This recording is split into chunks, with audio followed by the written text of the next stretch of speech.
전지적인 성취점 2026 K리그 1 라운드 리뷰 24라운드입니다. 안녕하세요, 승열입니다. 한 2주 정도 만에 돌아왔습니다. 2주 정도 만에 와가지고 저번 주는 사실 일정도 엄청 바쁘고 컨디션도 그렇게 썩 좋지 못해가지고 어쩔 수 없이 결장이라는 선택을 저희가 내렸는데, 오늘은 또 왜 혼자냐, 이게 정신건강에 좀 이상이 생겼습니다. 태연이가 좀 충격이 커가지고 어쩔 수 없이 결장을 하게 됐는데, 뭐 그거에 대해서는 이해합니다. 어쩔 수 없지. 이건 사실 말이 안 되는 일이 벌어졌으니까. 네, 그래가지고 일단은 이번 주는 저 혼자서 하게 되었고, 뭐 혼자서 하는다고 해서 사실 내용이 변할 거는 크게 없을 것 같고, 물론 같이 좀 이야기하는 부분이 좀 줄어들어가지고 안타까운 부분이 없지 않아 있긴 있지만, 그 부분에 그 부분은 제가 또 한번 열심히 채워가지고 해보도록 하겠습니다. 그래서 경기로 들어가야죠. 이제 저번 주에도 6경기가 주말에 펼쳐졌고, 재밌는 경기들이 많았어요. 라이벌 매치도 아무래도 많았던 터라서 기대되는 경기들도 많았는데, 그런 경기들 한번 지켜보시면서 어떤 일이 벌어졌었는지 한번 저와 함께 보시죠. 첫 번째 경기입니다. 아웃네이션에서 펼쳐진 안양과 서울의 경기. 서울이 7대0으로 이겼습니다. 와, 이게 7대0이라는 스코어를 사실 축구 보면서, 글쎄 7골 차이? 이게 K리그 역대 최다 득점 차라고 하거든요. 근데 7대0? 난 7대0이라는 숫자를 살면서 본 적이 없는 것 같은데? 그쵸? 월드컵에서 그 독일이랑 브라질도 7대1이잖아. 1득점은 하면서 이제 0패는 사실 안 하긴 했었는데, 경기 내용을 한번 보자면 사실 시작부터 좀 잘못되긴 했어. 안양 입장에서는 뭐 전반 7분 만에 실점을 하고 1실점을 한다는 건, 뭐 경기 초반에 실점을 하는 게 크게 뭐 경기 이 큰 점수 차이로 결국에 나는 거에 있어서 가장 큰 원인이었다라고 이야기하긴 힘들죠. 왜냐면은 초반에 실점을 하고 나서 그 빠르게 정비를 해가지고 버티다가 다시 어떤 타이밍에 역전을 하려고 시도하는 그런 모습들을 좀 보여줘야 되는데, 7분 만에 실점을 하고 더 큰 건 13분 만에 바베차한테 헤딩골을 먹은 게 제일 크지 않았나. 이게 그렇게 되다 보니까 안 그래도 이겨야겠다는 마음이 되게 굉장히 강한 이 매치업에서 빠른 15분 안에 2실점을 한다는 거는, 글쎄요, 이게 그렇다고 해서 안양이 서울보다 뭐 전력적으로 위에 있다거나 강팀이라거나 사실 그런 상황은 또 아니고, 아무래도 비교적 약체로 분류되는 팀, 그러니까 상대적으로 약팀으로 분류되는 팀이 초반에 강팀을 상대로 2실점을 한다는 거는 굉장히 빠르게 회복을 해내기가 힘들다. 그러면 결국에는 승점 1점을 위해서는 2골이 필요한 거고, 승점 3점을 위해서는 3골이 필요한 거란 말이죠. 근데 보통 이기려면 3골을 넣고 이기는 게 그렇게 말이 쉽지 진짜 쉬운 일이 아니기 때문에, 그 부분에 있어서는 아마 안양 선수들이 굉장히 좀 정신적으로 좀 무너져 내리면서 연속 실점을 하게 되지 않았나. 지금 실점하는 타이밍들이 보면 전반에 5대0이 났거든. 그 7분, 13분, 31분, 35분, 44분 이러니까 처음에 15분 안에 2골 먹고 잠깐 턴 넘어갔다가 다시 31분, 35분 실점을 하고 다시 턴이 넘어갔다가 이런 형태가 되다 보니까, 그렇게 해서 사실 4대0이 되면 뭐 아무것도 할 수가 없지. 뭘 해? 그냥 더 이상 골 안 먹길 바라야 되는 것밖에 없고.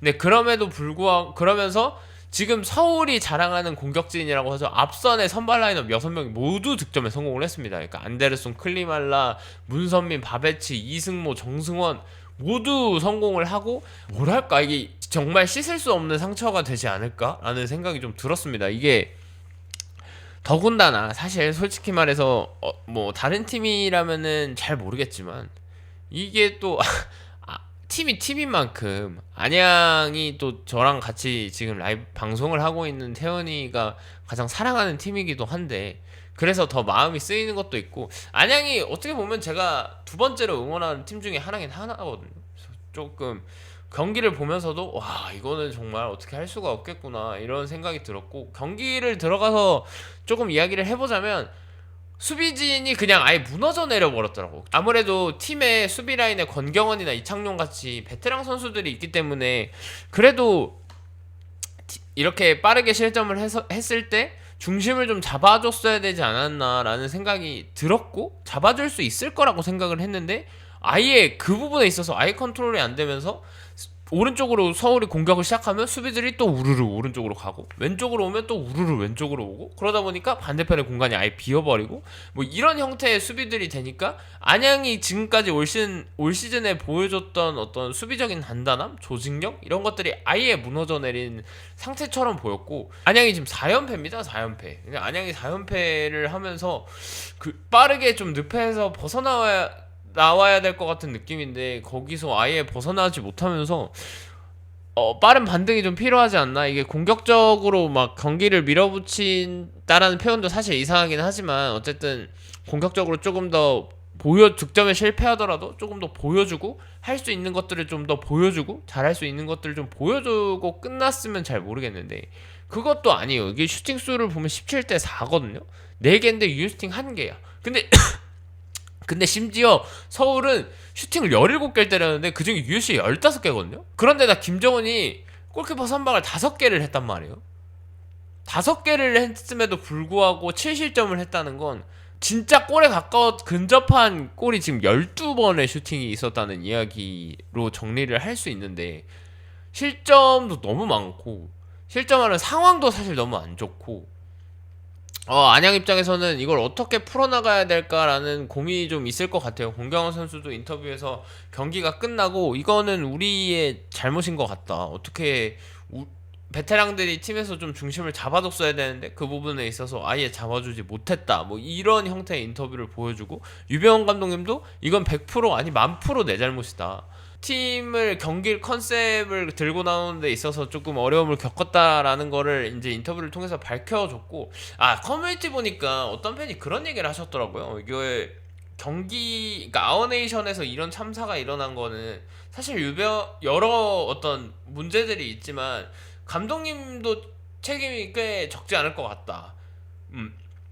왜냐면 어쨌든 강팀이고 상대를 했을 때 라인을 좀 내려서 하는 형태의 경기를 했어야 되는 거 아니냐라는 이야기를 해주시는 분도 계시더라고요. 근데 사실 저는 마냥 그 말이 틀린 말이라고 생각하진 않습니다. 이게 왜냐면 안 될 것 같으면 본인 스스로 어떤 인정을 하고 내려앉는 것 또한 경기를 잡아갈 수 있는 중요한 요소 중에 하나고 그것도 전술이고 전략이라고 생각하거든요. 그 부분에 있어서는 그 선택이 좀 아쉽지 않았나라는 생각이고 서울로 넘어가면 완전 잔치가 벌어졌죠.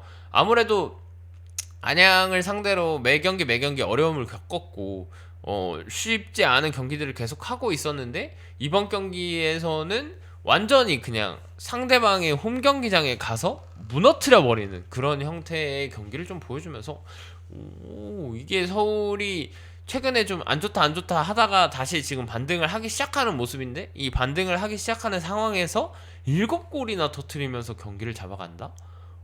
그 부분에 있어서는 굉장히 좀 인상 깊다라는 느낌이고 세레머니에 대해서는 이거 좀 기준이 좀 필요하지 않을까 싶어요. 그러니까 정승환 선수가 카메라를 향해서 결국에 이제 MVP라는 그 손가락 모양을 보이면서 카메라에다가 세레머니를 했는데 김대웅 주심에 와가지고 경고를 줬죠. 상대방을 도발하는 행위다 라고 이제 이렇게 이야기를 하면서 경고를 줬는데 그리고 문선민 선수가 이제 관제탑 세레머니를 하고 서울 벤치 쪽으로 오면서 세레머니를 하는데도 제지를 하더라고. 물론 분위기가 과열되는 걸 막기 위해서 하는 거는 알겠으나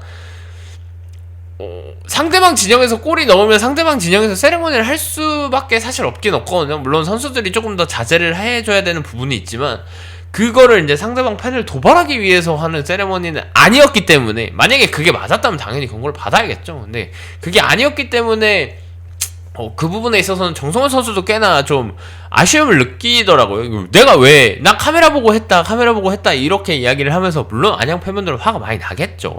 화가 많이 나겠지만 카메라를 미디어를 통해서 하는 세레머니 정도는 도발의 의미가 있는 게 아니라면 그거는 조금 경고까지 줄 이야기인가 좀 싶은 생각이 들긴 들었습니다. 물론 내 앞에서 저런 그냥 세레머니를 하면 열받긴 하겠지만 그렇다고 해서 뭐 우리 팬들을 향해서 무언가를 하거나 그런 게 아니라 진짜 단순히 카메라만 보고 한 거기 때문에 그 부분에 있어서는 좀 아쉬웠다. 이 경기 내용이 사실 크게 할 말이 없어요. 왜냐면 너무 한쪽으로 쏠리는 경기여가지고 그렇다고 어느 순간 포인트 생기면서 한쪽으로 와르르 무너졌다거나 사실 그런 경기도 아니고 그냥 처음부터 끝까지 내내 그냥 서울이 계속 공격을 하고 계속 득점에 성공을 하는 형태의 경기였기 때문에 그냥 이게 지금 K리그 역대 최다 득점 차이라고 하거든요. 7골이 들어간 적은 몇 차례가 있는데 7골 차이로 어느 한 팀이 승리를 하게 되는 건 또 처음이라 하더라고요. 그래서 서울 팬분들한테는 축하의 박수를 좀 보내드리고 싶고, 안양 팬분들은 많이 속상하실 것 같긴 합니다. 이게 지금 안 그래도 연패가 계속 되고 있는 마당에 경기마저 지금 서울을 상대로 7골 차이로 패배를 하다 보니까 보통 이게 쉽지 않은 멘탈 관리일 것 같은 느낌인데, 안양 팬들은 좀 힘내셨으면 좋겠고, 그럼에도 불구하고 계속해서 응원과 지지를 보내주는 목소리가 그 화면을 통해서 들리더라고요. 그래서 그걸 보면서 역시 안양 팬분들이 열정적인 거는 이런 데서도 빛이 나는구나, 그런 거에 대해서는 정말 대단하다라는 생각이 들었습니다.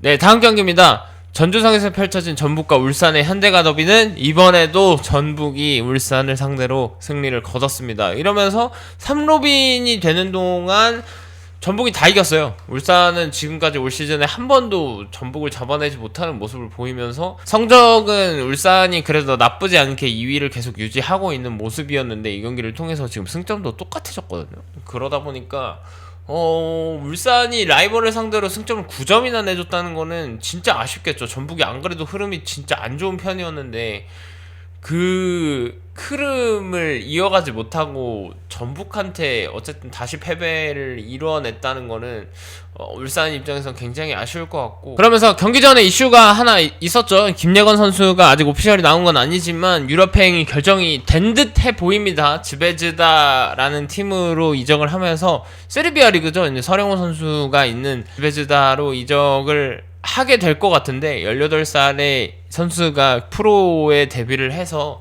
한 2달 됐나요? 이 선수 온지? 한 2달 정도 만에 굉장한 퍼포먼스를 보여주고 굉장한 활약들을 보여주었는데, 그러면서 이제 유럽 진출까지 성공을 하게 되는 모양이어가지고 어찌됐든 축하할 일인 것 같죠. 김예건 선수, 어린 선수가 유럽에 이제 바로 갈 수 있게 됐다는 거는 굉장히 좋은 소식인 것 같고, 지우방 코치, 피지컬 코치 또한 10년 이상의 전북과의 동행을 이 경기를 끝으로 마무리를 짓게 되었습니다. 그래서 전북은 얻은 것도 있긴 한데 아쉬운 이별을 좀 함께 해야 되는 경기에서 승리로 라이벌을 상대로 승리를 거두면서 좀 기분 좋을 이별을 좀 맞이할 수 있지 않았을까라는 생각이고, 못다가 득점에 성공을 했습니다. 못다가 이번에 3번째 골인 걸로 알고 있는데 굉장히 오랜만에 득점을 했죠. 아무래도 전북 팬분들 입장에서는 못다에 대한 기대가 컸기 때문에 아쉬움이 좀 크지 않았나 싶긴 싶어요. 이게 아무래도 못다가 작년이나 재작년에 리그에서 보여줬던 게 있기 때문에 그걸 좀 기대하고 데려왔던 선수인데 활약이 그거에 비해서 너무 미진해가지고,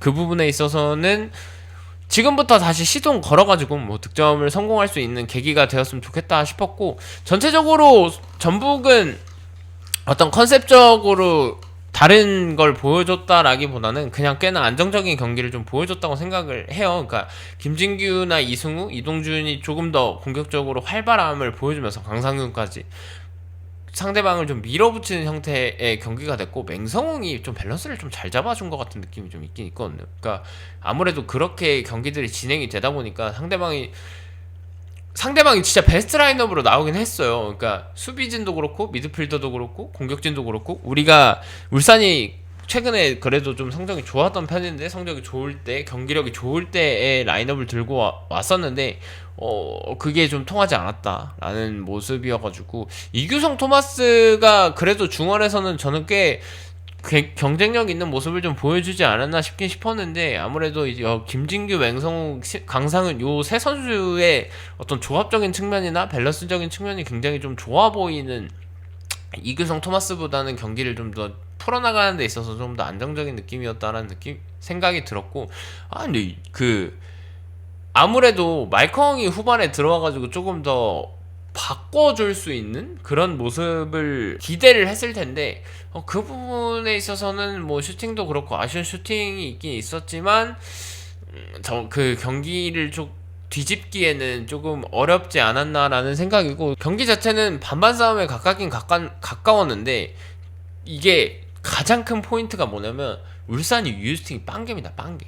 슈팅 골대로 간 슈팅이 한 개도 없어요. 한 개도. 그러다 보니까 그 득점은 고사하고 와 진짜 머리를 싸매면서 너무 아쉽다라고 말할 만한 찬스가 경기 내내 좀 기억이 잘 안 난다.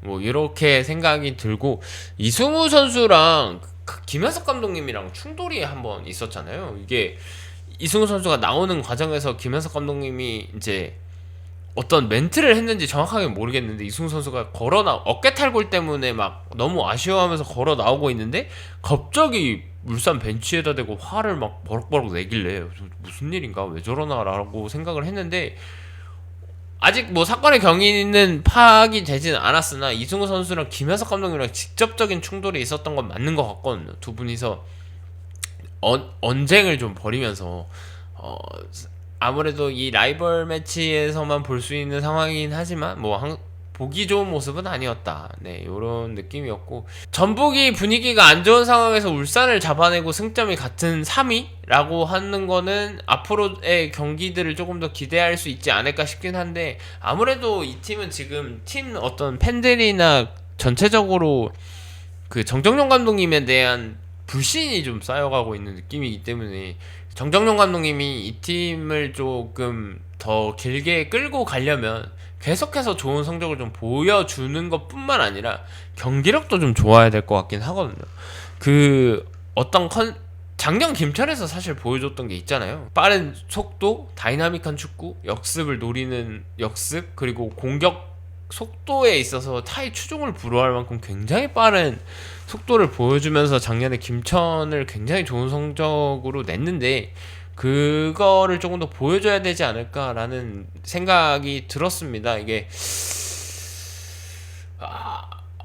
사실 지금 라인업으로 보면은 그렇게 뭔가 떨어진다거나 모자란다거나 어떤 균형이 안 맞는다거나 하는 느낌이 좀 없긴 없거든요. 근데 왜 이런 형태의 경기력이 계속 보이는지는 잘 모르겠으나 네 뭐 어쨌든 이번 경기는 잘했고 이겼고 그럼 됐지 뭐.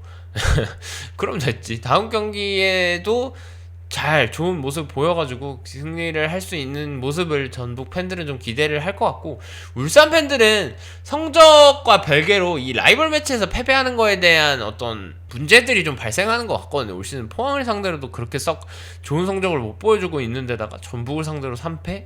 이거는 사실 리그 우승을 했는데 포항이랑 전북한테 상대 전적이 조금 열세다? 그러면 100점을 주기에는 조금 힘든 시즌이 되지 않을까라는 생각이 좀 들긴 들어요. 그만큼 저는 라이벌 매치에 대한 거를 굉장히 좀 중요하게 생각하는 사람으로서 그 부분에 있어서는 조금 아쉬운 부분이지 않을까 싶긴 싶고 어차피 상위 스플릿 가면 한 경기 더 만날 거기 때문에 거기서는 울산이 좀 전북을 잡아내는 그림을 울산 팬분들은 조금 기대하고 계시지 않을까라는 생각입니다. 네, 다음 경기입니다. 이것 또한 이변이라고 말하기는 좀 어렵긴 하지만 어쨌든 놀라운 결과가 하나 나왔습니다. 부천 종합운동장에서 펼쳐진 부천과 포항의 경기, 부천이 3대0으로 포항을 잡아냈습니다. 와, 이게 저번 경기에 포항이 어쨌든 승리를 거두면서 연패에서 좀 벗어나는 흐름을 보여줬는데 부천을 상대로 다시 3골이나 내주면서 실점을 한다는 거? 글쎄요, 이게 어떤 의미인지는 포항 팬분들은 잘 아실 거라고 생각하거든요. 지금 부천이 본인들이 잘하는 걸 전형적으로 보여주면서 경기에서 3득점이나 하면서 승리를 따냈단 말이에요. 근데 이거 부천이 약간 감을 좀 잡은 것 같기도 하고 왜냐면은 그 역습의 속도를 올리는 데 있어서 사실 바사니가 좋은 선택지는 아니거든요. 근데 역습의 속도를 올리는 데 있어서 갈레고만큼 좋은 선택지가 없긴 해요. 사실 클리크 조정만 되면 진짜 좋은 선수라니까요. 이번 경기 보세요. 그냥 하고 싶은 대로 하려고 하는 대로 그냥 다 움직이더라고.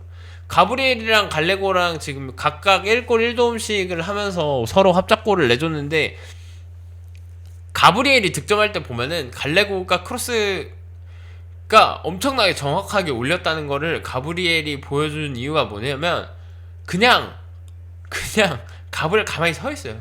가만히 서 있는데 갈레고의 크로스가 와서 가브리엘 머리 띵 맞고 들어가. 그러니까 그 정도로 굉장히 좋은 품질의 크로스를 올려줬다?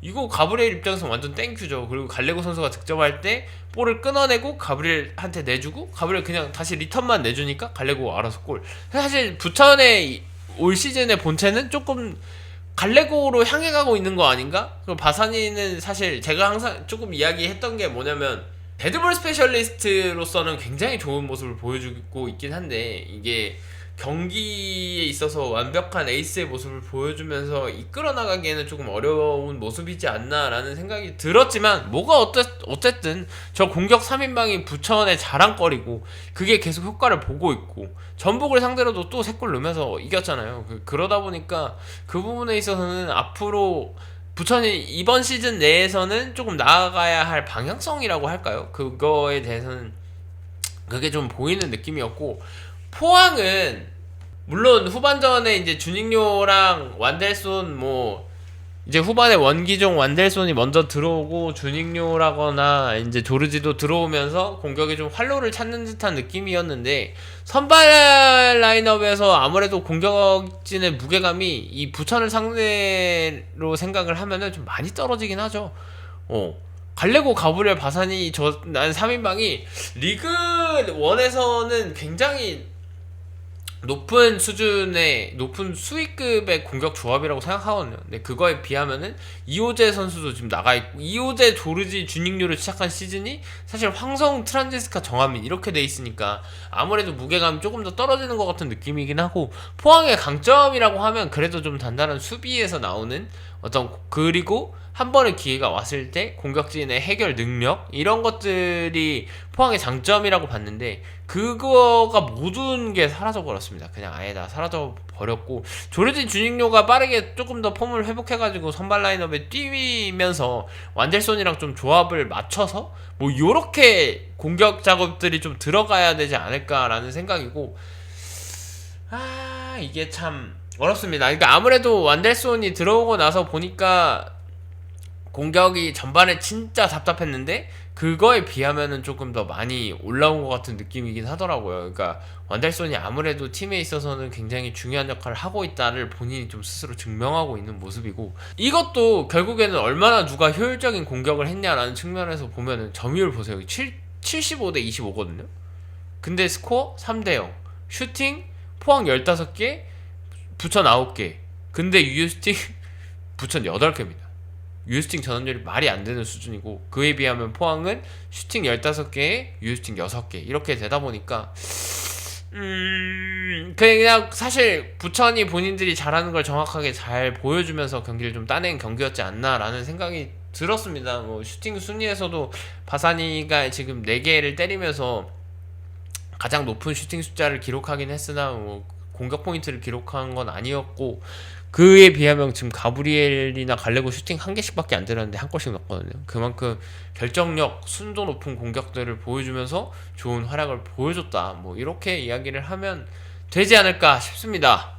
다음 경기입니다. 제주와 김천, 제주 월드컵 경기장에서 펼쳐진 제주와 김천의 경기는 0대 0으로 무승부가 났습니다. 이게 경기가 재미없습니다. 진짜 너무 재미가 없었던 경기여가지고 어떻게 얘기를 해야 되나라는 고민을 좀 했는데 일단 방송 기준으로 따지면 처음으로 이야기하는 거죠. 진짜 박수민 선수가 제주로 이적을 했습니다. 제주로 이적을 하면서 이번 경기에 이제 출전을 했고 뭐 박수민 선수가 제주에서 K리그 1 데뷔전을 펼쳤는데 마음이 너무 아프더라고. 이게 이 선수가 팀에 대한 충성심이 굉장히 높은 선수거든요. 제가 제주 팬분들을 위해서 한 게 박수빈 선수를 이야기를 좀 하자면 이 선수가 일단 기본적으로 마인드가 굉장히 좋은 선수입니다. 제가 박수빈을 좋아하는 이유? 마인드가 좋아서 선수로서의 마인드도 좋고 팬에 대한 마인드도 좋고 팀에 대한 충성심도 좋고 진짜 마인드가 미친 사람이에요. 진짜 굉장히 좋은 사람이에요. 그렇기 때문에 제가 이 선수를 좋아했는데 뭐 성남에서 1년의 어떤 일들이 좀 있으면서 이적을 하게 됐고 뭐 물론 박수빈 선수한테 문제가 있었던 건 아니기 때문에 그 부분에 있어서는 좀 걱정을 안 해도 될 것 같고 그리고 정훈 선수가 이제 선발 출전을 했습니다. 계속 선발 출전을 해주고 있고 이창민 선수가 이제 이번 경기로 인해서 300경기를 출장을 했다고 해요. 그래서 300경기면 30경기씩 10년 해가 10년 해야 300경기거든요.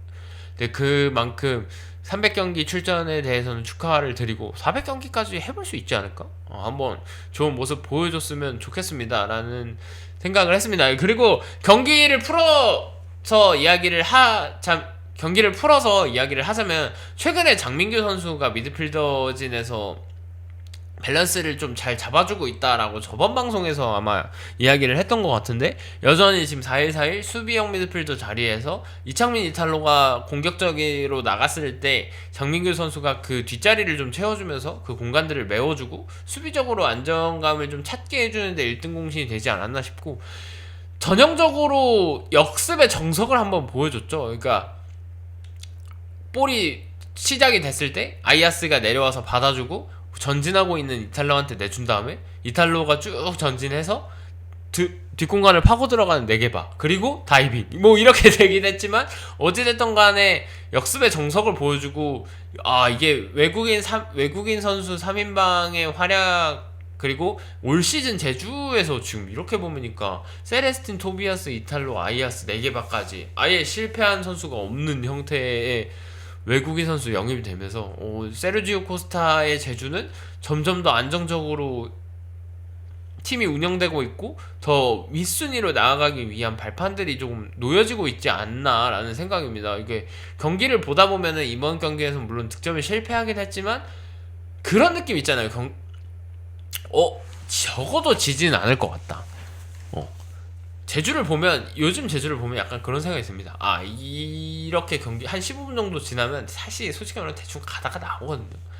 오늘 경기 큰일 났다, 이거 지지만 말자라는 경기가 있고, 오늘은 무슨 일이 있어도 지진 않겠구나, 이기는 거는 사실 좀 다른 영역이라고 생각하는데 적어도 지지는 않겠구나 라는 생각이 드는 경기가 있는데, 이번 경기가 전형적으로 딱 그런 경기였다. 한번 충돌이 있었죠. 사이드에서 이제 경기 진행 속도를 가지고 이제 스로인을 하는 과정에서 박태준 선수가 이렇게 달려와가지고 약간 밀치는 듯한 행동을 보여줬는데, 경고는 또 김희석 선수한테 가가지고 왜 그 사이에 또 어떤 일이 있었는지 좀 궁금하다라는 생각이 들었고, 김천은 속도를 많이 올려가면서 경기를 하려고 하긴 했는데 그게 이제 제주의 측면이라거나 중앙 수비들한테 잘 막히면서 효과적인 공격을 좀 펼치지는 못했다. 제주 지금 김천이 지금 14문가 그렇거든요. 근데 이게 득점적인 측면에서 사실 김천은 계속 문제가 되고 있기 때문에 경기를 잘 풀어나가더라도 결국에 마무리가 잘 안 되는 모습들이 보이면서 계속해서 무승부를 이어나가고 있고, 수비진이 안정적인 만큼 공격진에서도 좀 해결을 해줘야 이게 비길 경기를 이기고 질 경기를 비기게 되는데, 공격적인 측면에서 해결이 지금 계속 안 되다 보니까 비길 경기를 비기고 질 경기 지고 이길 경기 비기고 지금 이러고 있는 거거든요.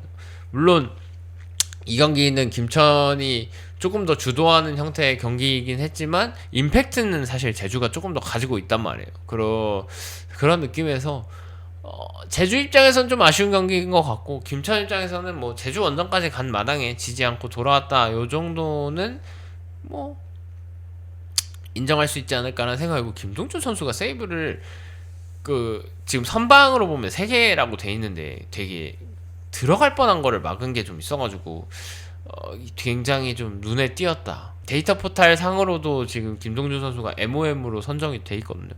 그만큼 좋은 활약을 보였고, 저 수비진이 근데 김동준, 세레스틴, 토비아스가 왜 이렇게 단단해 보이냐, 저거 어떻게 뚫어야 될지 약간 감이 없는데 어떻게 해야 되는 거야 도대체. 네, 그러면서 제주는 일단 계속해서 무패 행진을 좀 달려나가고 있고, 어디까지 올라갈지 감도 안 옴, 진짜로. 이거 자칫하면은 아챔 지금 강원이 그렇게 상태가 썩 좋지 못하거든요. 그러다 보니까 제주가 아챔 경쟁에 좀 합류를 할 수 있는 발판이 좀 만들어지지 않았나. 이제 한 14경기, 13경기, 14경기 정도 남았는데 13경기, 14경기면 뭐 사실 아챔 경쟁을 하고 아챔 다이렉트 진출을 하는 순위까지 올라가는 거는 그렇게 일도 아니기 때문에 한 번 더 기대를 해볼 수 있지 않을까라는 생각입니다. 네. 네, 다음 경기입니다. 대전 월드컵 경기장에서 펼쳐진 대전과 강원의 경기는 대전이 3대0으로 이기면서 대전이 또 한 번의 승리를 거머쥐었습니다. 이제 홈에서 한 번 승리를 하고 혈이 뚫리니까 그냥 계속 이길 수 있는 흐름이 이어진 거고, 이 경기의 가장 큰 포인트는 퇴장이 되겠죠. 아무래도 서민호 선수가 발을 딱 들었는데 하필 거기 정재희 선수인지 얼굴이 있으면서 난폭한 행위로 인한 퇴장이 되었는데, 그거는 변명의 여지도 없고 어떤 이견도 없고, 서민우 선수도 그냥 발을 딱 부딪히는 순간 바로 미안, 미안, 이거 진짜 일부러 한 거 아니었어, 진짜 미안해 라고 할 정도로 그냥 어쩔 수 없는, 이거 사고야, 그냥 사고가 났어. 그래가지고 그렇게 퇴장을 당하면서, 이게 수적 열세가 안 그래도 정경호 감독님이 경고 누적으로 지금 경기에서 벤치에 앉을 수 없는 상황이었는데, 빠른 시일 내에 최병찬 선수가 부상으로 아웃이 되고 서민우가 퇴장이 되면서 어떤 대응과 대처를 하는 데 있어서 조금 어려움을 겪지 않았나라는 생각이 들었고, 강원이 자랑하는 건 높은 에너지 레벨을 이용해서 상대방 진영에서 압박을 하고 거기서 볼 탈취를 하고 공격이 연결돼서 득점으로 이어지는 뭐 그런 형태의 공격들, 경기들을 하는 게 이제 강원의 강점인 건데, 수비 퇴장을 당하면서 수적 열세에 놓이다 보니까 그냥 자연스럽게 내려앉게 되고, 그렇다고 해서 강원이 막 수비적으로 엄청나게 단단한 모습을 보일 수 있느냐, 혹은 대전의 공격진이 그걸 뚫어낼 수 없을 만큼, 아니면 뚫어내기 힘든 만큼의 어떤 공격진을 가졌냐? 그거 절대 아니거든요. 그냥 대전이 성적을 못 냈던 건 공격을 못해서가 아니라 수비적으로 어떤 계속된 실점들이 있었기 때문에 지금 이길 경기를 비기고 비길 경기를 지면서 지금 여기까지 온 건데, 그딴 말로 가서 놓고 패고 있는데 못 넣을 거 뭐 있겠습니까? 이거 루빅손 선수는 최근에 아주 폼이 미쳤습니다. 그냥 하고 싶은 거 다 하고 있는 것 같아. 골도 넣고 어시스트하고 지금 계속해서 공격 포인트를 연속으로 이어주면서 굉장히 좋은 모습을 좀 보여주고 있고, 주민규 선수도 지금 3경기 연속 골을 넣었죠. 루빅손은 뭐 공격 포인트 하나가 아니라 막 2개씩 하고 있죠. 정재희 선수도 이제 물론 얻어 걸린 골인 것 같은 느낌이긴 하지만 득점에 성공을 했죠. 이러다 보니까 연계에서 장점을 가지고 있고 개개인 간의 퀄리티도 높은 대전의 공격수들이 득점을 한 명이 적은 강원을 상대로 득점을 하는 데 있어서는 그렇게 어려움이 있어 보이진 않았다, 이런 생각이 들었습니다. 이런 생각이 들었고, 엄원상 선수가 선발 라인업에 들어와가지고 초중반에 이제 엄청나게 빠른 속도를 이용해서 측면을 좀 부셔주는 모습을 좀 보여줬는데, 이게 발 쪽에 결국에는 충돌이 생기면서 선수 교체 차원에서 아웃을 시켜준 거긴 하지만, 아무래도 엄원상 선수 지금 부상이 길었다가 돌아온 지 얼마 안 됐는데 다시 또 부상으로 아웃이 되는 모습을 좀 보이다 보니까 그 부분에 있어서는 대전 팬분들이 좀 걱정을 하게 되지 않을까라는 생각이 들었습니다. 이게 대전은 본인들이 잘하는 어떤 해법을 찾아가는 것 같긴 해요. 성적도 그렇고 이길 때 보면 굉장히 시원시원하게 이기고 있기 때문에, 이게 지금 우리가 대전한테 시즌 초에 기대했던 모습이긴 하거든요.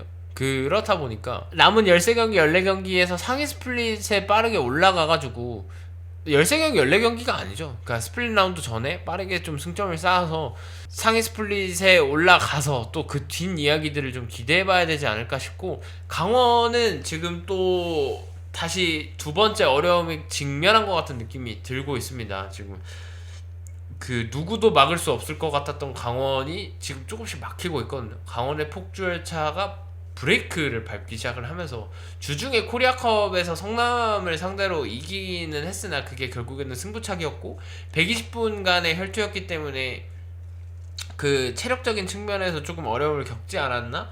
이 강원은 사실 120분이, 강원은 사실 뎁스가 그렇게 넓은 팀이 아니기 때문에 120분 경기를 하고 다시 주말 경기를 가서 상대방과 베스트로 붙기에는 사실 체력적으로 많은 어려움을 겪을 것 같은데, 그런데다가 이제 서민호마도 퇴장을 당하면서 한 명이 부족한 상태에서 뛰어야 되다 보니까 그런 어려움들, 강원이 맞이할 수 있는 최악의 상황은 다 맞이한 것 같은데, 평일에 코리아컵 120분 경기 하고 다시 와가지고 원정을 대전을 가서 한 명이 퇴장을 당하고 그리고 10명으로 경기를 뛴다? 근데 높은 압박과 에너지 레벨을 전제를 하는 컨셉을 가진 팀이다? 이러면은 뭐 사실 좋은 경기 결과를 맞이하기는 좀 어렵죠. 네.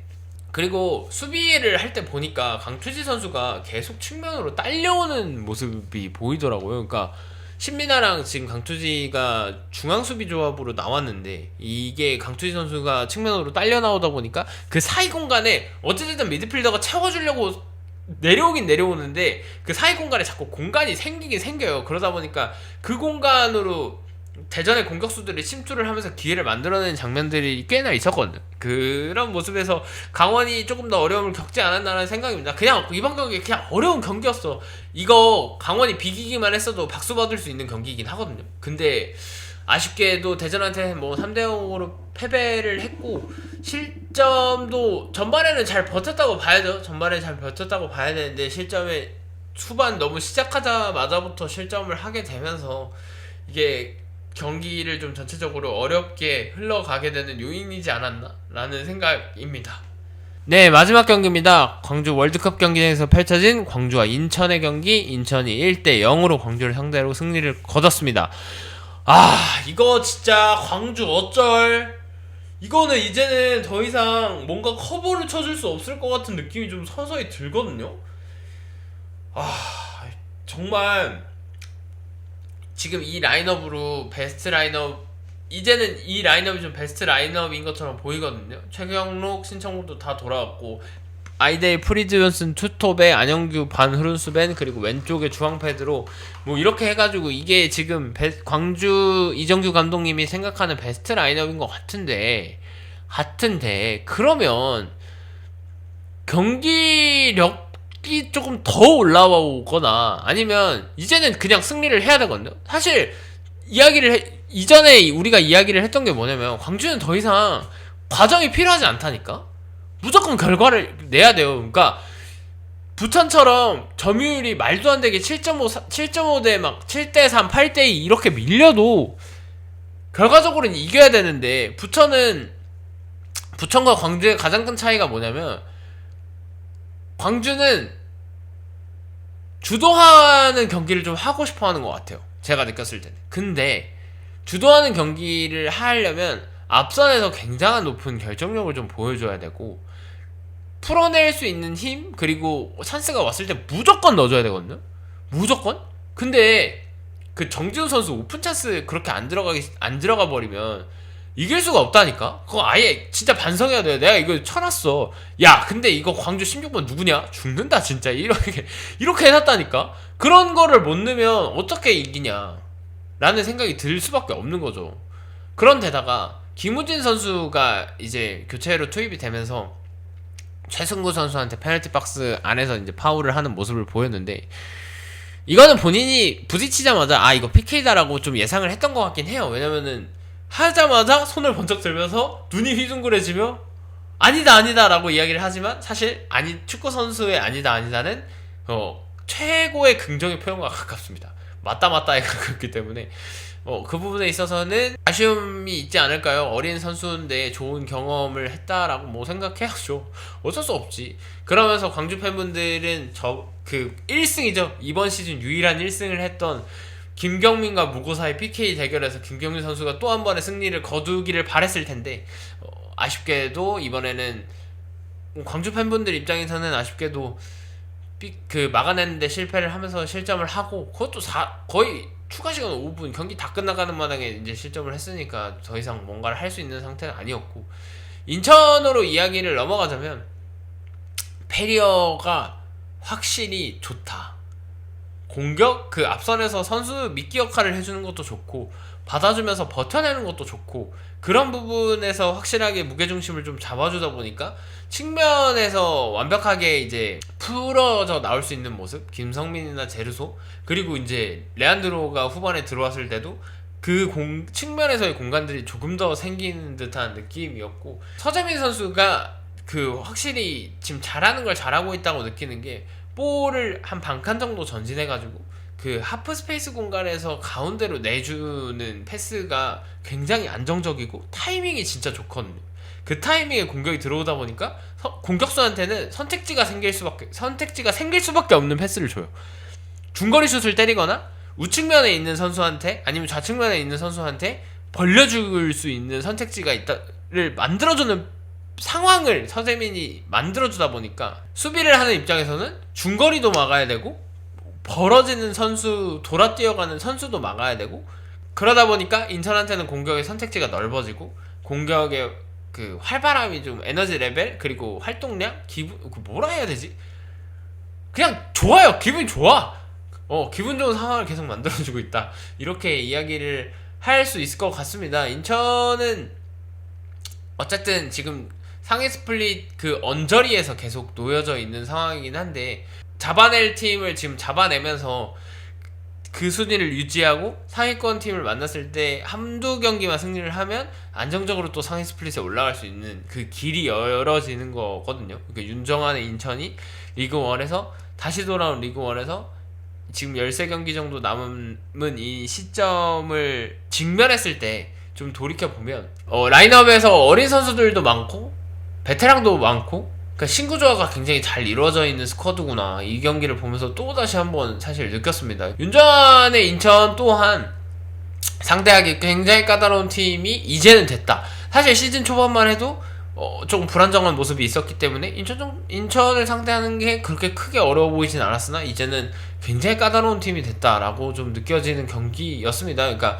광주를 상대로 광주가 지금 경기력 자체가 막 최악이다 이런 느낌은 또 아니기 때문에 그런 팀을 상대로 확실히 본인들이 잘하는 걸 잘 보여주면서 좋은 모습을 보여주지 않았나 싶습니다. 지금 슈팅이나 공격적인 측면에서도 굉장히 골고루 하고 있다는 게 인천의 좀 무서움인 것 같아요. 어느 한 선수만 막아서 해결될 일이 아니고 뭐 이주혁의 크로스도 막아야 되고 김명순의 오버래핑도 막아야 되고 서재민의 가운데로 들어오는 패스 그리고 레안드로의 돌파 제르소의 돌파 뭐 무고사 페리어의 슈팅 그러니까 분야별로 또 있긴 있지만 그러면서도 다양한 선수들을 막아야 된다는 게 인천을 상대하는 데 있어서 가장 큰 어려움이 되지 않나라는 생각입니다. 네, 이렇게 해서 K리그 1 24라운드 경기들을 한번 쭉 살펴봤습니다. 그리고 순위표를 한번 보시면 여전히 서울, 울산, 전북 요 세 팀의 이제 3강 체제가 계속 되고는 있으나 울산과 전북의 승점이 똑같고 서울은 뭐 8점 차이 뭐 이렇게 되더니 어느샌가 다시 13점 차이로 벌어지면서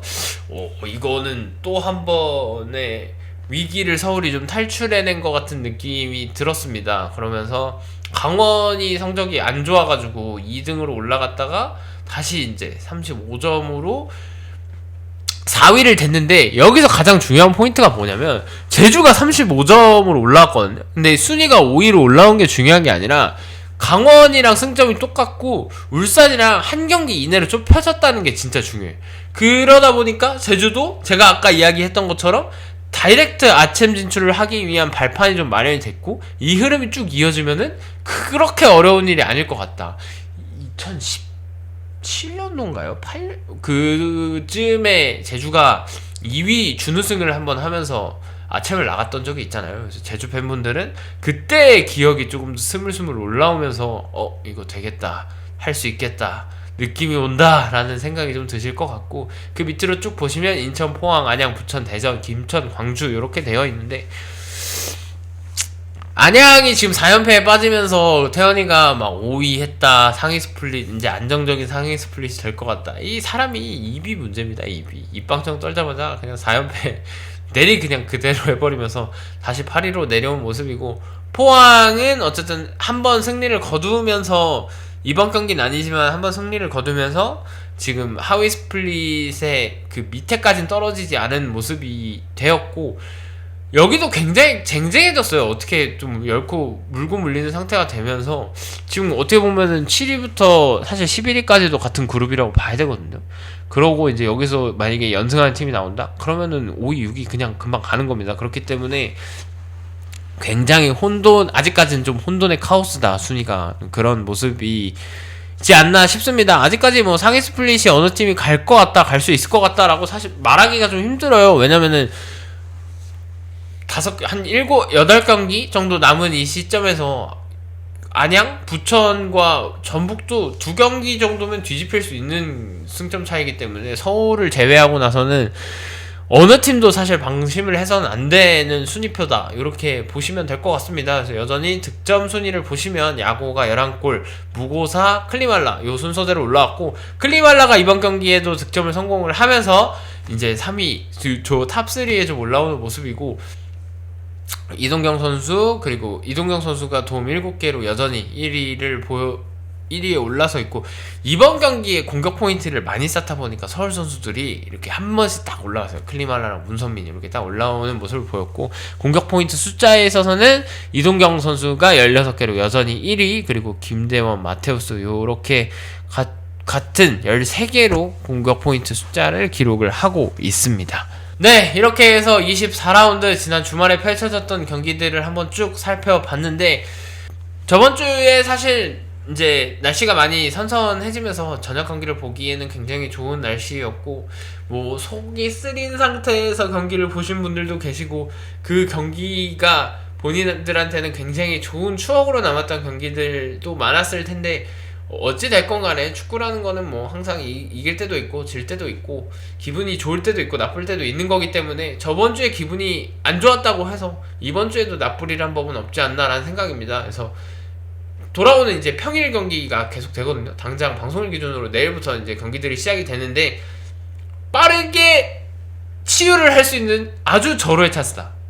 저는 긍정적으로 생각하면 이렇게 이야기를 할 수 있지 않을까라는 생각입니다. 그래서 이번 경기도 여러 경기들에서 경기장 다녀오시느라 고생하셨고 즐거운 주말을 보내셨을 거라고 생각을 합니다. 그러면서 이번 주에도 저희 영상도 많이 시청을 해주시고 재밌는 경기들과 함께, 프리뷰와 함께, 평일 경기들과 함께 하시는 한 주가 되었으면 좋겠습니다.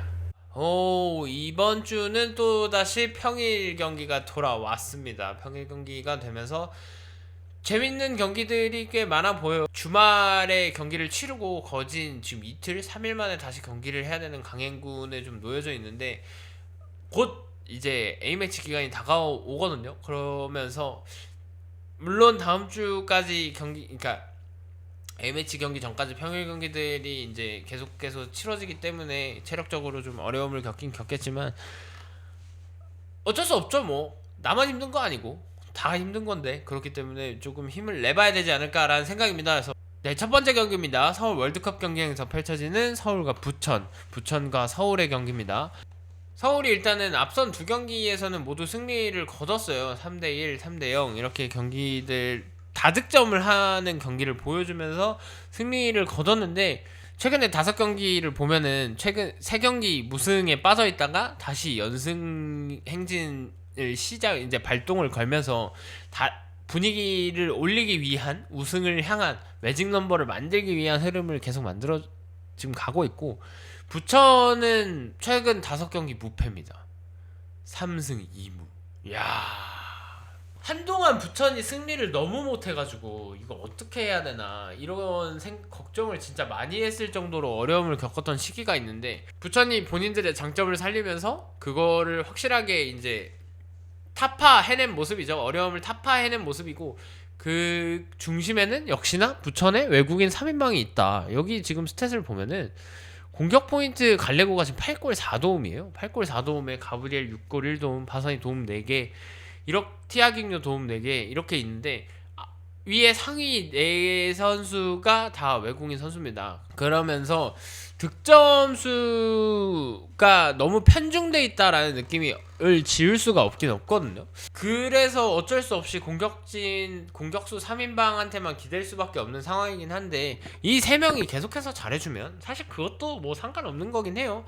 배부른 소리지 어떻게 보면. 잘하는 선수가 3명이나 있는데 그 3명보다 더 원하는 거는 뭐 배부른 소리인 것 같고, 지금 있는 자원으로 그냥 잘 해가지고 좋은 거 잘 해서 조금 더 높은 순위로 강등 플레이오프를 향하지 않고 이번 시즌을 끝내는 게 부천의 현실적인 목표일 가능성이 높기 때문에 그런 모습을 좀 보여주면 될 것 같고, 서울은 너무나도 다양하게 지금 공격수들의 활약이 고루고루 펼쳐지고 있기 때문에, 정승원 선수가 지금 7골 4도움으로 공격 포인트 1위거든요. 우리가 알던 정승원이 좀 돌아오고 있는 것 같죠. 느낌상 정승원 선수가 좋은 활약을 이번 시즌에 꾸준하게 보여주면서, 그게 중요한 것 같아. 이렇게 한 경기에 막 몰아쳐가지고 스탯을 만들어져 있는 그런 선수들도 있거든요. 근데 정승원은 그게 아니라 한 개씩 2개씩 그냥 꾸준히 쌓아가면서 좋은 모습을 보여주고 있고, 클리말라가 다시 득점 행진에 이제 합류를 하면서 9골 두 자릿수 득점을 이제 코앞에 두고 있다.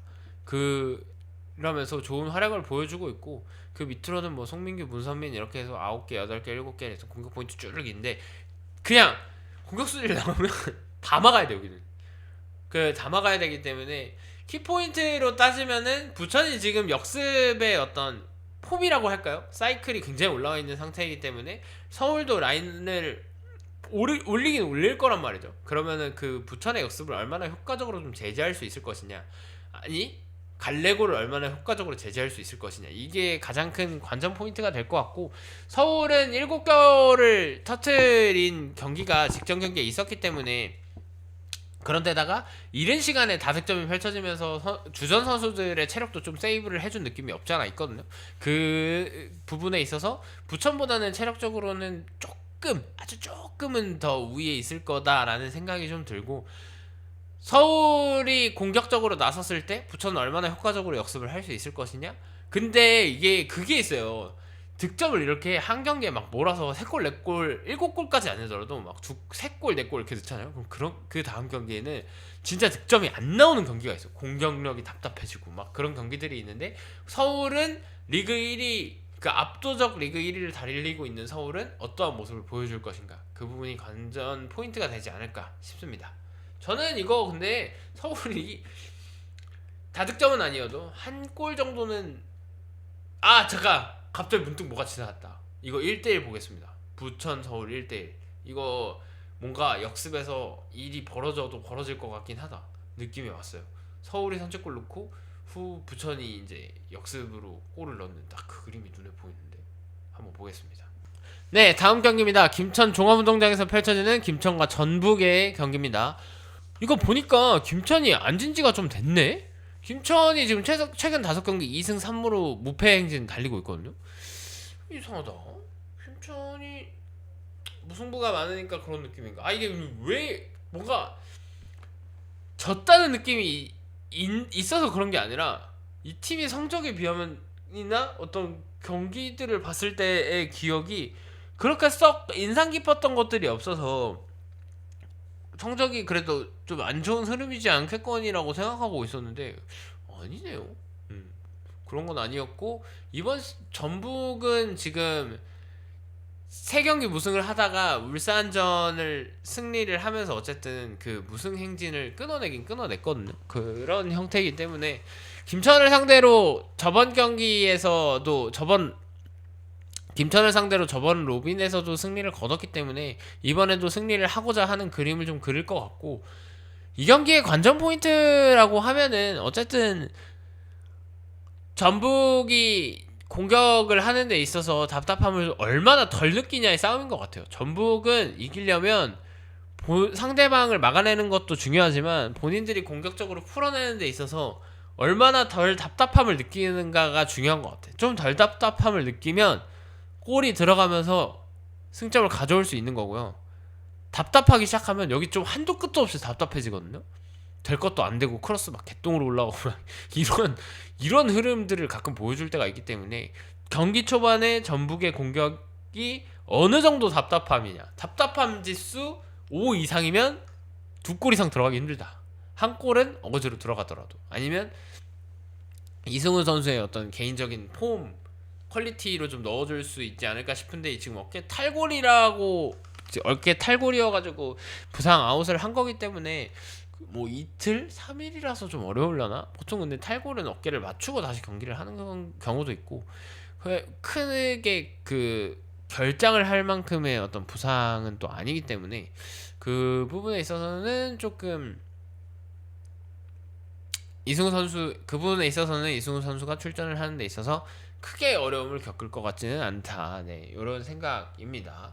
그래서 이승우 선수가 6골 2도움으로 지금 공격 포인트에서는 1위인 모습을 보여주고 있는데, 야, 이승우도 어느샌가 공격 포인트 8개를 했네. 그러니까 스물스물 그냥 한 개 한 개 중요한 순간 요소에 득점을 해주면서 이승우 선수도 팀 내 공격 포인트 1위에 올라와 있거든요. 2위로는 지금 이동준으로 3골 4도움 이렇게 좀 보여지고 있는데, 더 해야 됩니다. 전북은 더 해야 돼요. 더. 아직 모자라요. 김천은 여전히 고재현 선수가 6골 2도움으로 이제 공격 포인트 8개를 기록하면서 팀 내 최다 공격 포인트를 좀 보여주고 있는데, 이 경기 저는 근데 전북이 못 이길 것 같습니다. 비길 것 같아. 이거 또 비길 것 같아. 그냥 0대0 혹은 1대1 무승부, 약간 이런 형태의 경기가 될 것 같거든요. 김천 입장에서도 어쨌든 그 득점이 이루어지지 않고 공격적인 답답함을 느끼고 있는 이번 시즌이기 때문에 이건희 선수가 나와서 조금 더 스트라이커적인 모습을 좀 보여주거나, 고재현, 뭐 박철우 이런 선수들이 측면에서 활약을 좀 보여줘야 되지 않을까요? 뭐 그게 아니면은 세트피스에서 뭐 그게 아니면 세트피스에서 이정택의 헤더라던가, 그 완벽한 옵션이 하나 있잖아요. 우리가 이야기했던 이정택의 헤더는 또 하나의 공격 옵션과 같다, 뭐 이런 이야기를 한 적이 있는데, 그 세트피스가 아니라 오픈 플레이에서 조금 시원시원한 형태로 득점을 하는 모습을 좀 기대를 하겠으나 크게 기대하지는 않겠습니다. 그냥 기대 정도만 하는 걸로. 네, 그렇습니다. 네, 다음 경기입니다. 제주 월드컵 경기장에서 제주와 포항의 경기가 펼쳐집니다. 제주는 지금 연속해서 홈경기를 맞이하고 있는 형태의 모습이고, 최근에 절대 지지 않는 흐름, 그런데다가 지지 않는 것뿐만 아니라 절대 지지 않는 흐름, 지지 않는 것뿐만 아니라 좋은 경기력을 보여주면서 지지 않고 있다는 게 굉장히 고무적인 것 같고, 그에 비하면 포항은 최근 5경기 지금 1승 4패거든요. 저 경기도 만약에 이기지 못했으면 6연패? 7연패? 막 이렇게 됐을 거예요. 그 정도로 지금 포항의 흐름이 너무 안 좋은데, 조르지와 주닉료가 어쨌든 지금 조금 출전 시간을 늘려가고 있는 형태이기 때문에, 그러면 그들이 돌아온다면 포항이 그동안 어려움을 겪었던 공격적인 측면에서 훨씬 조금은 힘이 된다가 아니라 진짜 훨씬 힘이 될 수 있는 거기 때문에, 만약에 이 선수들이 후반전에라도 돌아온다고 하면은 포항은 후반전이 좀 키포인트가 될 것 같고, 좀 무서울 것 같은데? 원기종, 준익료, 조르지? 그렇게 생각하니까 조금 단단한 것 같은 느낌이 드네. 만약에 그들이 돌아오면은 제주의 세레스틴 토비아스, 그리고 양쪽 측면 선수들을 어떻게 막을 것이냐, 그리고 그 뒤에 김동준이 또 있거든요. 그런 모습이고, 포항의 중원은 제주의 중원을 지금 폼으로 따지면 이겨낼 수가 없을 것 같은 느낌이긴 합니다. 뭐 김승호 선수라던가 김동진, 니시아켄토 이렇게 출전을 지금 하고 있는데, 이창민, 이탈로의 장민규, 요 세 선수의 조합이 너무 좋아요. 밸런스도 너무 좋고 폼도 너무 좋고, 원래 안 그래도 축구를 잘하는 선수들인데 그런 모습들을 계속해서 보여주다 보니까 더 좋은 경기들을 좀 보여주고 있는 형태고, 네게바 더군다나 네게바, 아이아스 이 선수들마저 지금 공격적으로 신이 나 있는 상태라고 하는 게 맞겠죠. 신이 나 있는 상태이기 때문에 이들을 어떻게 막을 것이냐. 아이아스도 막아야 되기 때문에, 아이아스가 슈팅 타이밍이 되게 신기하거든요. 하면 그냥 때려있는 그런 형태의 슈팅 타이밍을 또 가지고 있고 버텨주는 능력도 있기 때문에, 뭐 전민광, 박찬용 이 선수들이 지금 아이아스를 어떻게 한번 견뎌내야 되나, 이거에 대해서 준비를 좀 많이 하고 있지 않을까라는 생각입니다. 그러면서 이 경기는 저는 제주 2대0, 포항이 뭐 완델손, 조르지, 주닉료 이렇게 돌아온다고 해도 그들이 진짜 솔직하게 말하면 돌아오면 훨씬 큰 도움이 되는 건 맞는데요, 돌아온다고 해서 무조건 득점으로 연결시켜 줄 만한 능력치를 가진 선수들은 또 조금 그거보단 좀 모자란 것 같은 느낌이 있기 때문에, 그런 부분에 있어서는 포항이 득점을 하는데 여전히 좀 어려움을 겪을 것 같고, 제주가 홈에서 승리를 가져갈 수 있을 것 같다. 네, 저는 이런 생각입니다. 네, 다음 경기입니다. 안양 종합운동장 아워네이션에서 펼쳐지는 안양과 인천의 경기입니다. 안양은 최근 5경기 지금 1승 4패거든요. 근데 그 4패가 4연패야. 그러니까 분위기도 최악인데, 최근 경기 지금 말도 안 되는 0대7 패배를 하면서 팀 분위기는 굉장히 가라앉아 있을 가능성이 높고, 그에 반면에 인천은 지금 뭐 5경기에서 2승 3무 3연무를 때리긴 했으나 어쨌든 저번 경기에서 또 승리를 거두면서 무패의 행진을 계속 이어나가고 있어요. 그러면서 근데 제가 그 생각을 해봤거든요. 라커룸에 들어가서 전반에 5대0이 나면 무슨 말을 어떻게 해야 되나 라는 생각이 들지 않을까요? 이걸 힘내라고 해야 되나? 정신 차리라고 해야 되나? 아 물론 정신 차리라고 하긴 해야겠지. 좀 고민이 되긴 되더라고요. 이게 또 만약에 정신 차려 하고 막 헤어드라이기 돌리면 더 가라앉아가지고 안 그래도 멘탈 깨져 있는데 싫은 소리 들으면 진짜 멘탈 나가잖아요.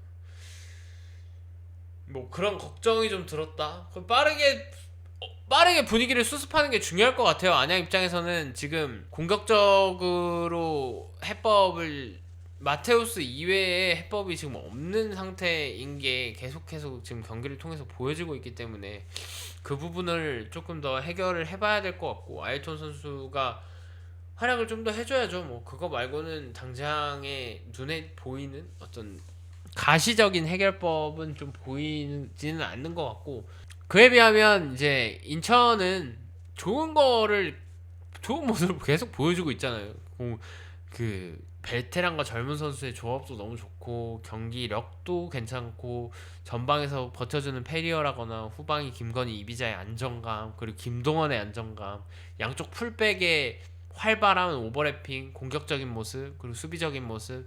뭐 인천이 작년에 성적이 좋을 때 그 가지고 왔던 밸런스들을 이제서야 조금 더 잘 보여주고 그걸 유지하고 있는 모습이거든요. 그래서 태현이한테 미안하지만 이거 안양이 글쎄요 해결을 해나갈 수 있을까라는 생각이 좀 들긴 들더라고요.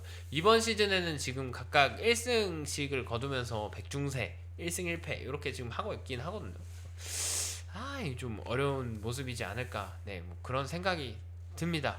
그래도 인천이 저는 승리를 거둘 것 같은데 다득점은 아닐 것 같고 그냥 한 1대0 정도. 인천도 막 다득점을 하는 형태의 경기들을 계속 보여주고 있는 팀은 아니라서 그냥 만약에 한두 골이 딱 들어가면 그 이후로 경기들을 좀 안정적으로 운영을 해나가면서 지키고 승리를 따낸다, 뭐 이런 모습을 보여주고 있지 않나 싶습니다. 그래서 근데 안양 5연패 이것도 이러면은 프리뷰에 또 빨간색 여기 이게 5개 빠빠빠빠빠 가야 되는 거잖아. 쉽지 않은데 그거. 네, 뭐 어쨌든 그렇습니다. 축구의 세계는 냉정한 법이야. 네, 다음 경기입니다. 대전 월드컵 경기장에서 펼쳐지는 대전과 울산의 경기이고요. 이거는 대전이 최근에 5경기 3승을 거두면서 좋은 흐름에 올라탔다고 보긴 봐야 되거든요. 그리고 이길 때에도 꽤나 다득점을 보여주면서 시원시원하게 승리를 좀 거두고 있기 때문에 그 부분에 있어서는 아무래도 대전이 조금 더 힘을 발휘할 수 있는 모습이지 않을까 싶고, 울산은 지금 3연승을 하면서 분위기가 많이 올라왔다고 했는데 다시 또 연패의 길로 들어서면서 이번 경기 지면 2위를 놓칠 수도 있거든요. 그러니까 대전을 상대로는 사실 지면 안 되는 거고, 순위가 낮지만 흐름 좋은 대전이랑 순위가 높은데 흐름이 안 좋은 울산이 질 땐 지더라도 막 경기력이 완전히 무너지면서 졌던 거는 사실 아니기도 하고, 이들이 보여줬던 어떤 퀄리티라던가 그 순간순간의 번뜩임은 있기 때문에 대전의 수비진을 어떻게 잘 공략하느냐가 좀 관건일 것 같은데, 울산 입장에서는 대전의 공격진을 잘 막아야 되는 게 사실 포인트긴 하겠죠. 뭐 당연한, 이렇게 말하니까 좀 당연한 이야기긴 한데 지금 루빅손과 엄원상의 폼이 너무 좋은 상태이고, 엄원상 선수가 뭐 부상으로 저번 경기 아웃이 되긴 했지만 결과적으로는 본인이 걸어서 나가고 이게 충돌에 의해서 그냥 일시적인 타박상처럼 저는 느껴지긴 했거든요. 그냥 봤을 때 느낌상. 그래서 만약에 엄원상 선수가 돌아온다고 하고 주민규도 지금 폼이 너무 좋기 때문에 3경기 연속골이잖아요. 그러면서 폼이 너무 좋기 때문에 3백 3연관 뭐 EJ 김영권 아니면 정승현 김영권 3연관 뭐 이 세 선수, 그리고 그 앞에 뭐 토마스 선수 정도 되겠죠. 그 수비적인 역할을 해주는 선수는 그 정도일 텐데, 이 대전의 연계 좋고 속도 좋은 그리고 결정력이 높아요. 대전 공격수들이 그 결정력이 많이 올라왔기 때문에 그 부분을 좀 어떻게 컨트롤 하느냐가 그 포인트지 않을까. 울산은 아무래도 순간 속도로 공격을 좀 이루어져 내고 싶어 하고, 그게 곧 결과, 그리고 이동경의 미친 클러치 능력, 그런 부분들이 그 눈에 좀 띄는 울산이 자랑하는 패턴이기 때문에 결과적으로 이야기를 하다 보니까 이거는 주민규와 이동경의 대결이 될 가능성이 높다.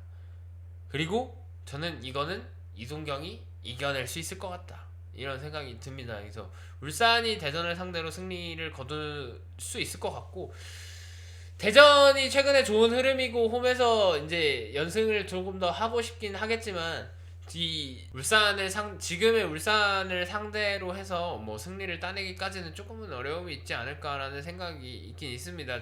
이번 올 시즌 보면은 1루빈 때 대전이 4대1로 울산을 이기면서 좋은 모습을 보여줬는데, 그때 대전 울산과 지금 대전 울산은 많이 다르고, 2루빈 때는 2대2로 무승부를 거두면서 지금 대전이 상대 전적에서는 앞서 나가는 모습이 있는데, 근데 이게 내가 포인트가 하나 있다.